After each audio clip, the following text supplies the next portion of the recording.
Think you have seen all the great war films? You're wrong. Hollywood's recycled stories are just the tip of the spear. We are digging into the trenches for 15 cinematic masterpieces that have been buried by history, ignored by awards, or were just too brutally honest for mainstream audiences.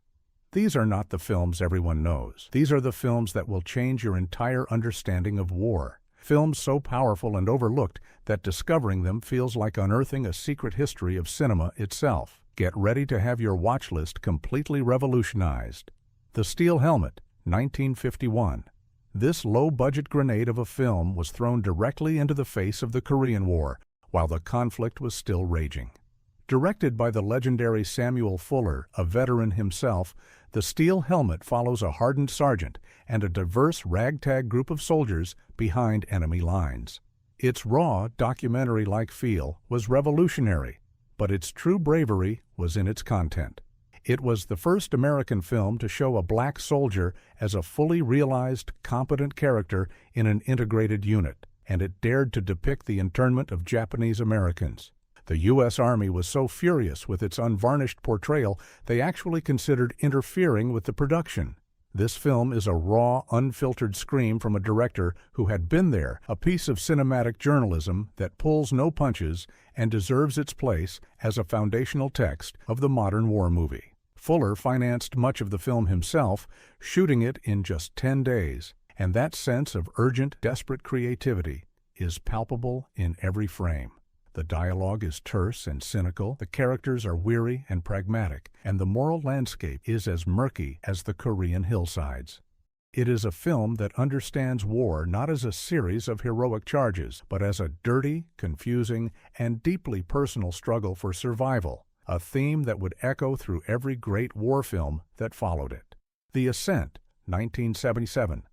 Coming from the Soviet Union, The Ascent is a stark black-and-white philosophical and spiritual descent into the heart of darkness during the Nazi occupation of Belarus. It follows two partisan soldiers on a desperate mission for food who are captured and subjected to psychological and physical torture. The film is less about battle and more about martyrdom and betrayal, framed with religious iconography that is impossible to forget.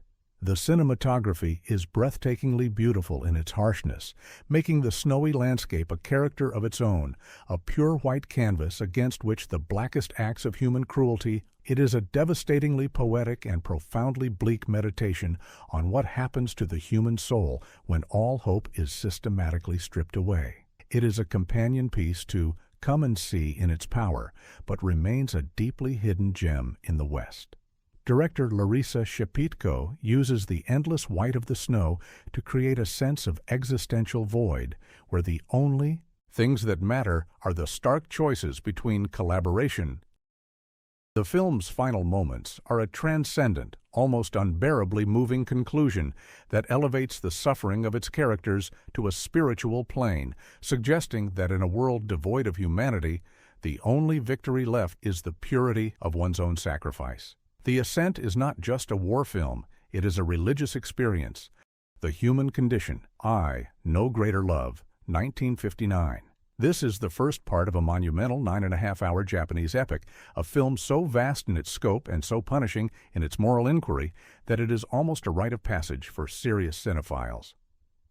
Based on the novel by Junpei Gomikawa, it follows Kaji, a pacifist and socialist who takes a job supervising Chinese laborers in a Manchurian mine to avoid military service. His ideals are immediately and brutally tested by the inhumanity of the Japanese occupation. The film is a slow, meticulous dissection of one man's attempt to remain good in a system designed to perpetuate evil. It is not a war film of battles, but a war film of conscience, and watching Kaji's gradual, painful compromise is one of the most powerful and overlooked experiences. Director Masaki Kobayashi, who himself refused to fight in the Imperial Japanese Army, pours a lifetime of fury and moral conviction into this project. The film's length is not self-indulgent, it is essential, as it allows us to live with Kaji through every agonizing decision, every failed attempt to instill humanity into a brutal system. We see him try to improve conditions for the Chinese workers, only to be undermined by corrupt officials and racist colleagues. We witness his marriage begin to strain under the weight of his impossible position. No greater love sets the stage for one of cinema's greatest tragedies, the systematic destruction of a good man, 71, Fragments of a Chronology of Chance, 1994.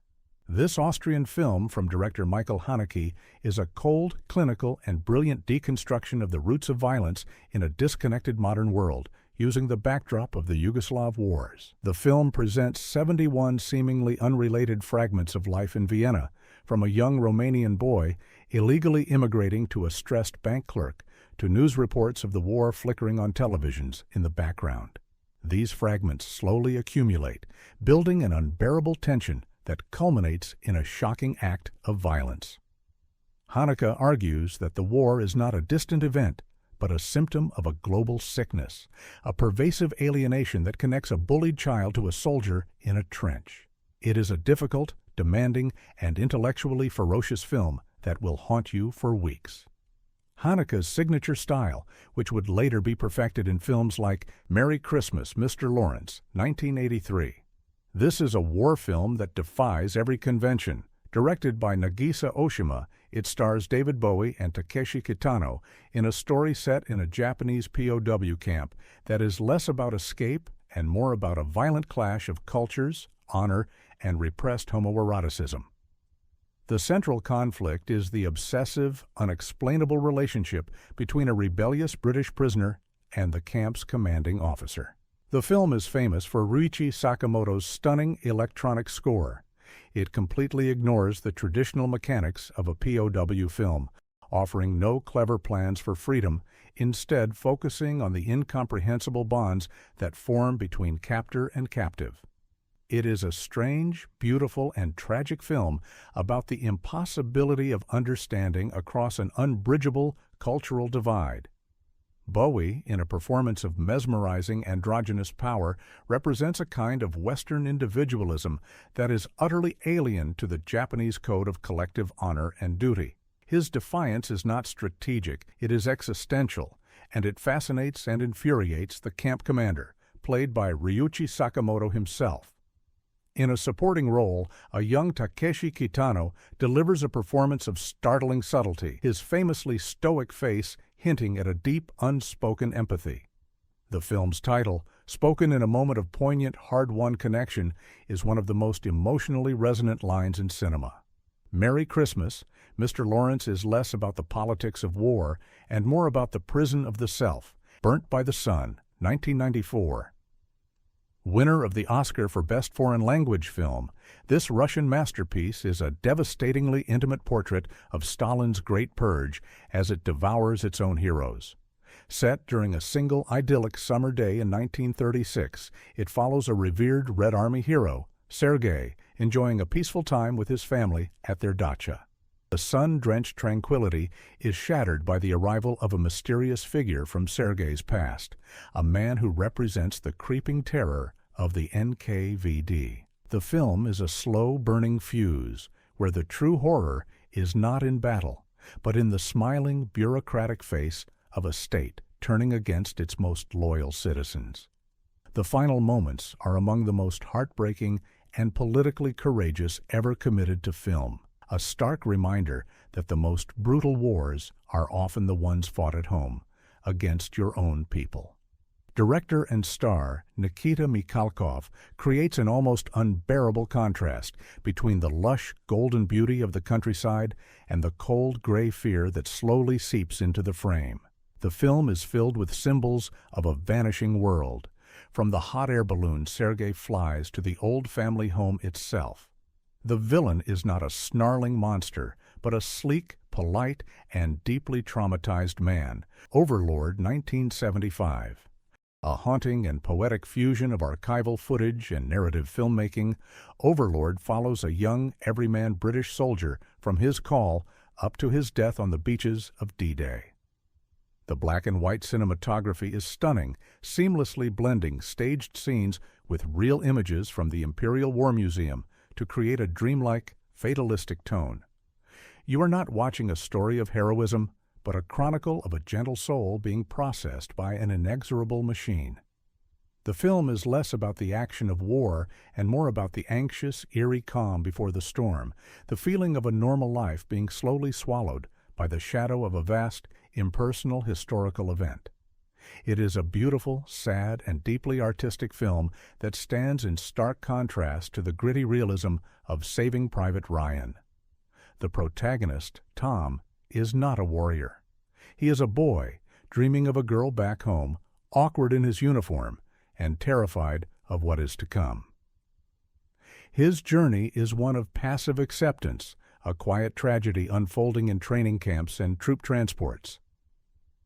The archival footage of marching armies, bombing runs, and naval fleets constantly reminds us of the immense, inhuman scale of the war machine, reducing Tom to a single, insignificant cog.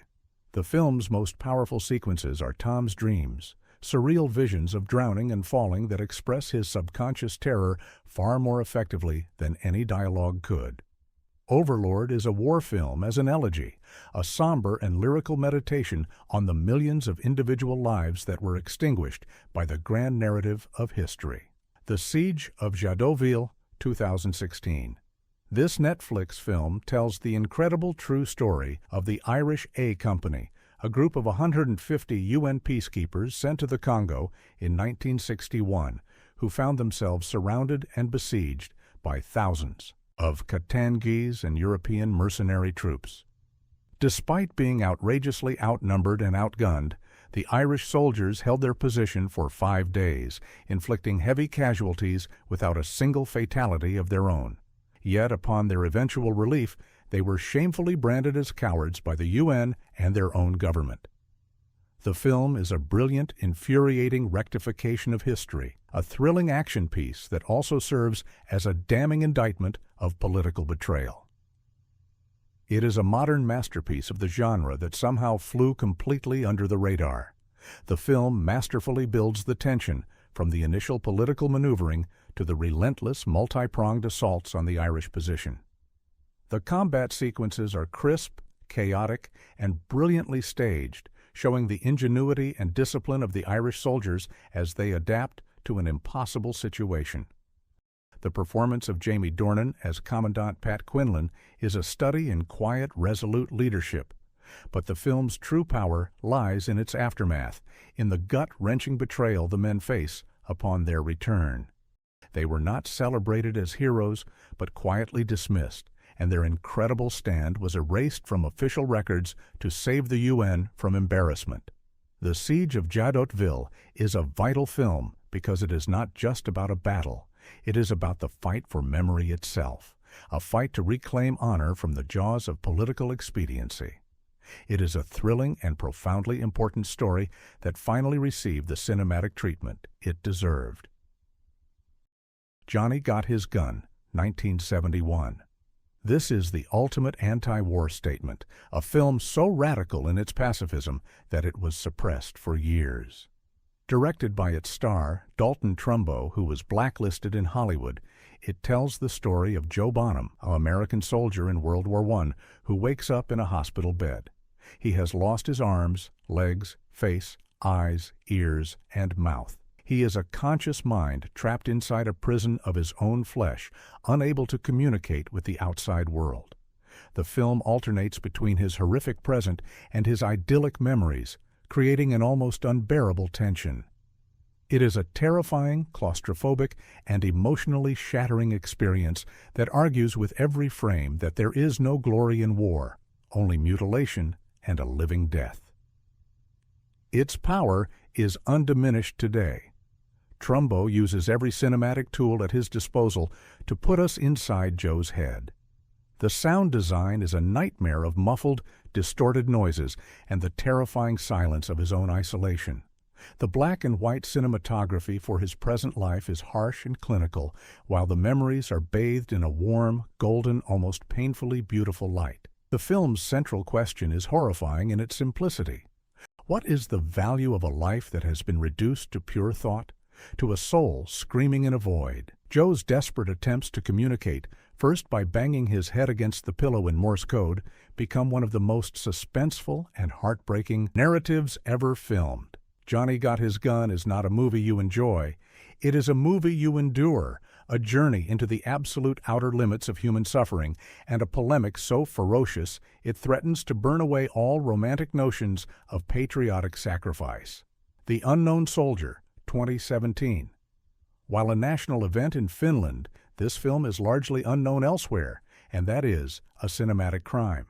This is the definitive Finnish war film, a breathtakingly realistic and unsentimental epic about the continuation war from the perspective of a single machine gun company. Based on the classic novel, it follows these men over 3 years of brutal combat against the Soviet Union. There are no grand speeches or noble heroes, just cold, hunger, exhaustion, and the dark, fatalistic humor of men who know they are fighting a war their small nation cannot possibly win. The combat scenes are chaotic, brutal, and masterfully staged. The film is a monumental achievement in presenting war from the perspective of a minor power, a story of endurance in the face of a seemingly endless enemy. Director Aku Louhimies refuses to glamorize a single moment. The soldiers are not a band of brothers, but a collection of individuals, farmers, and factory workers who bicker, complain, and sometimes break under the pressure. The film is structured as a series of episodes, a relentless march through seasons of war, from the initial advance into Soviet territory to the long, bloody retreat. The sense of scale is immense, with the vast forests and lakes of the Finnish front becoming a character of sublime and indifferent beauty. The Unknown Soldier is remarkable for its even-handedness. It does not paint the Soviets as monsters, but as another massive, faceless army, and it does not shy away from the war crimes committed by the Finns themselves. It is a film about national survival, but it is told through the grimy, unheroic, and profoundly human lens of the common soldier, making it one of the most authentic and powerful war epics of the 21st century. Army of Shadows, 1969. This French film by Jean-Pierre Melville is not a film of resistance heroism, but of resistance as a grim, paranoid, and soul-crushing profession. Shot in a cool, detached style with a palette of steely grays and blues, it follows a small cell of the French resistance as they move between safe houses, execute traitors, and live in a constant state of fear and moral compromise. The film was initially rejected in France for its unflattering portrayal of Charles de Gaulle and its bleak outlook. There is no romance here, only the chilling business of survival and betrayal. A scene where the resistance must strangle a traitor in a basement is one of the most emotionally draining sequences ever filmed. Army of Shadows is a slow-burning masterpiece of suspense and despair, a film that argues that fighting an occupation can be as corrosive to the human spirit as the occupation itself. Melville, a veteran of the resistance, himself directs with the precision and minimalist cool of a noir filmmaker. The characters, led by the incomparable Lino Ventura, are not flamboyant heroes. They are shadows, moving furtively through an occupied Paris that feels like a giant open-air prison. Every handshake could be a betrayal. Every glance could be their last.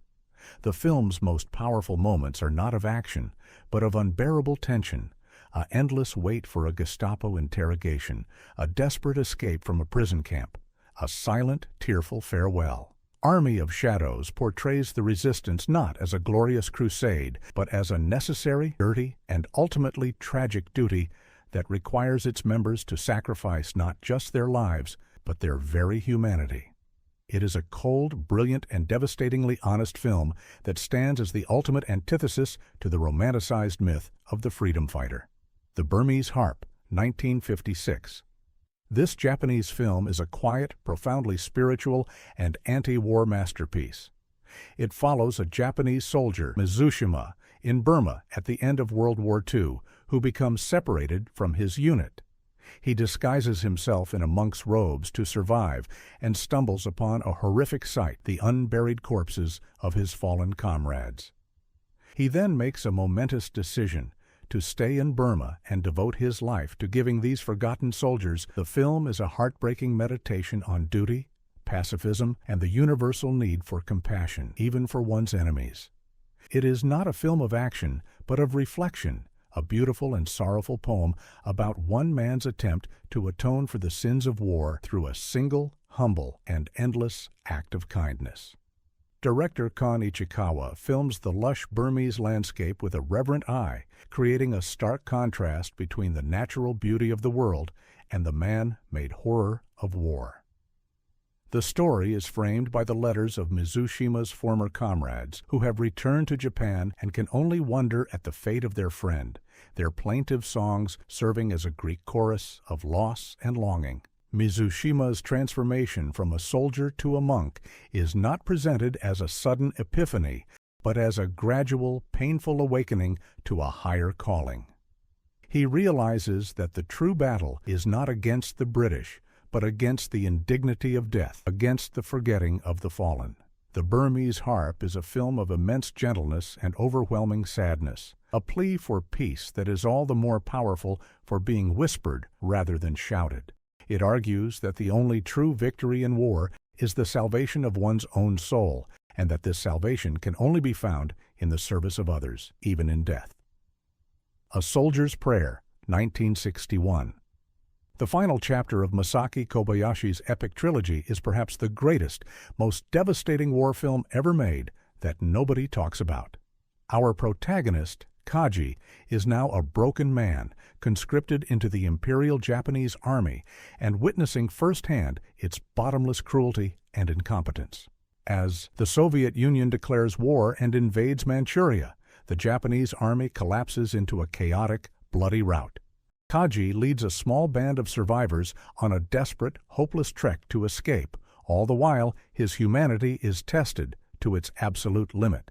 The final hour of this film is an unparalleled descent into hell, a journey of starvation, betrayal, and utter existential despair. It is a monumental work of art that asks the most difficult questions about what it means to be human when all civilization has fallen away.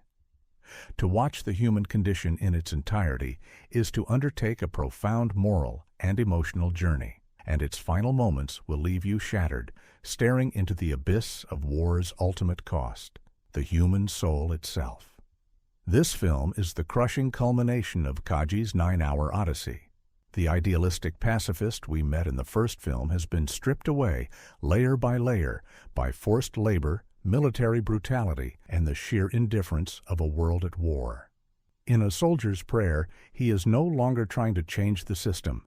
He is simply trying to survive it, to get back to the wife he left behind. But even this most basic human desire is denied him. The film's depiction of the Japanese army's collapse is sheer chaos, a symphony of panic, cowardice, and senseless death.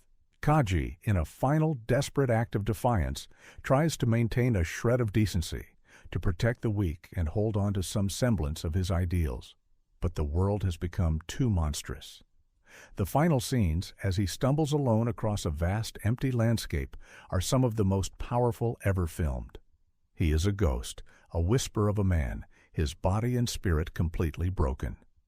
The final ambiguous image of the film is a question mark seared onto the screen, a challenge to the audience.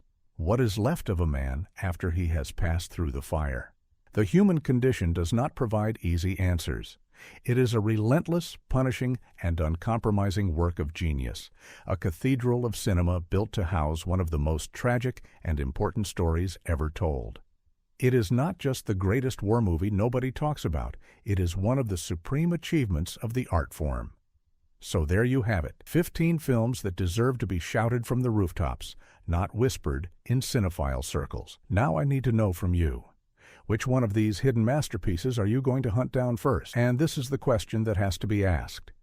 Do we ignore films like these because they are too challenging, too foreign, or because they tell us truths about war we are simply too comfortable to face? The comment section is yours. Let the debate begin.